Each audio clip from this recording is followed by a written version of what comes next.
The Blind Man and the Talking Dog. There was once an old man whom fortune, whose own eyes are bandaged, had deprived of his sight. She had taken his hearing also, so that he was deaf. Poor he had always been, and as time had stolen his youth and strength from him, they had only left him a light burden for death to carry, when he should come the old man's way. But Love, who is blind also, had given the blind man a dog, who led him out in the morning to a seat in the sun under the crab-tree, and held his hat for wayside alms, and brought him safely home at sunset. The dog was wise and faithful, as dogs often are, but the wonder of him was that he could talk, in which will be seen the difference between dogs and men, most of whom can talk, whilst it is a matter for admiration if they are wise and faithful. One day the mayor's little son came down the road, and by the hand he held his playmate, Aldegunda. "Give the poor blind man a penny," she said. "You are always wanting me to give away my money," replied the boy peevishly.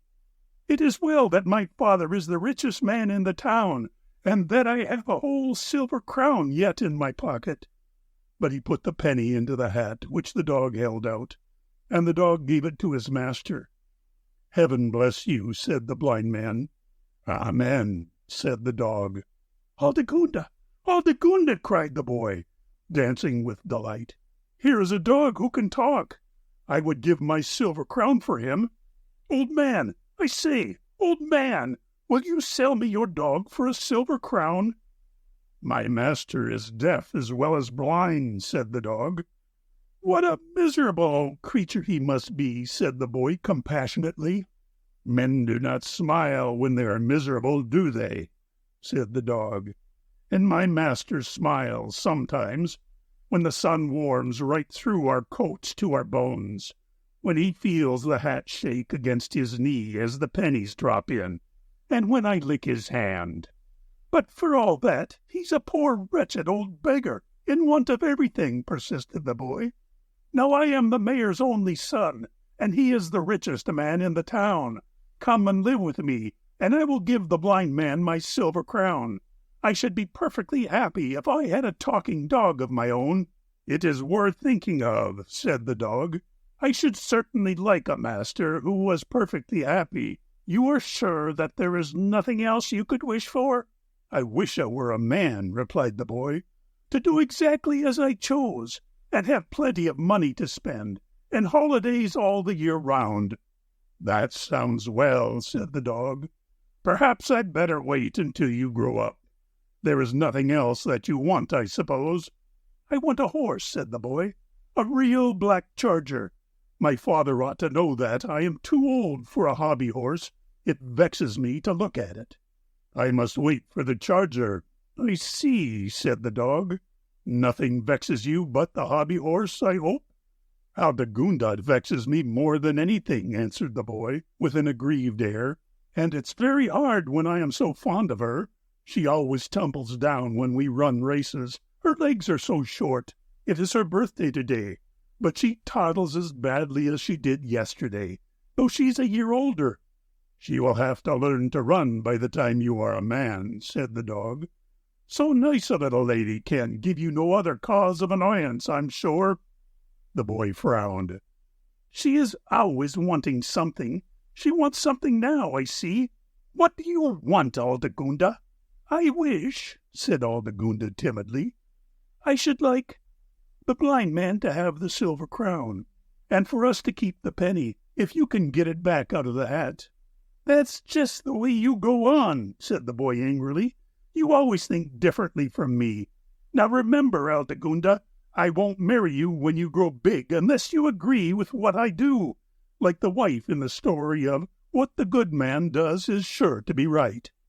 On hearing this, Aldegunda sobbed till she burst the strings of her hat, and the boy had to tie them afresh. "I won't marry you at all if you cry," said he. But at that she only cried the more, and they went away bickering into the green lanes. As to the old man, he had heard nothing, and when the dog licked his withered hand he smiled. Many a time did the boy return with his playmate to try and get the talking dog, but the dog always asked if he had yet got all that he wanted, and, being an honorable child, the boy was too truthful to say that he was content when he was not.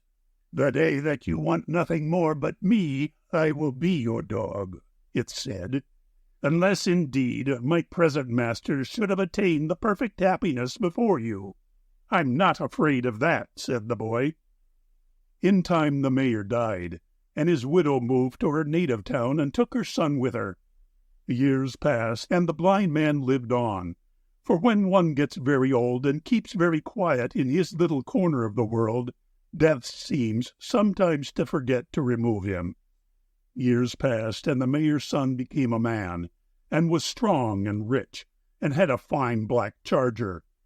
Aldegunda grew up also. She was very beautiful, wonderfully beautiful, and Love, who is blind, gave her to her own playmate. The wedding was a fine one, and when it was over, the bridegroom mounted his black charger and took his bride behind him, and rode away into the green lanes. "Ah, what delight!" he said.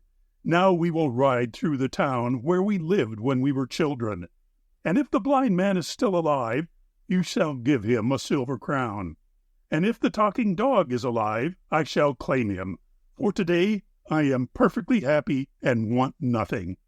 Aldegunda thought to herself, "We are so happy and have so much that I do not like to take the blind man's dog from him," but she did not dare to say so.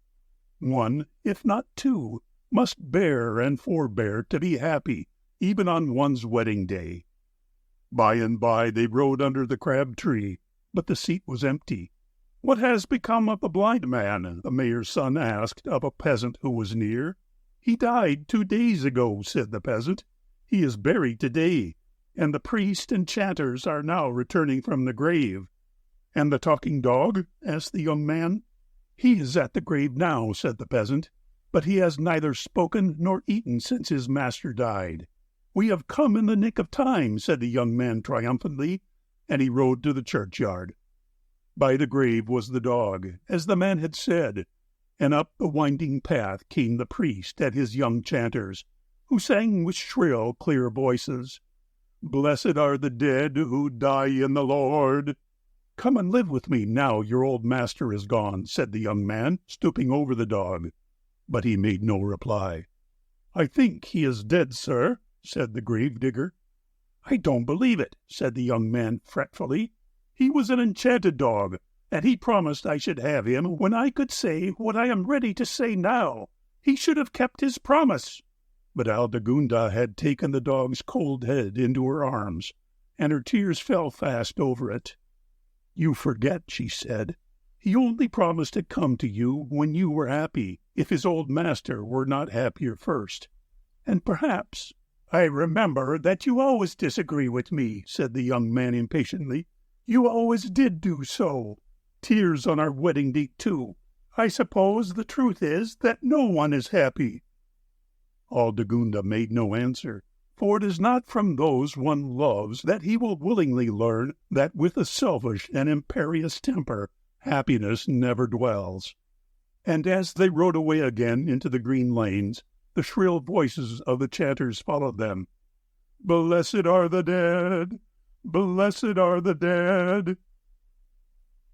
End of The Blind Man and the Talking Dog.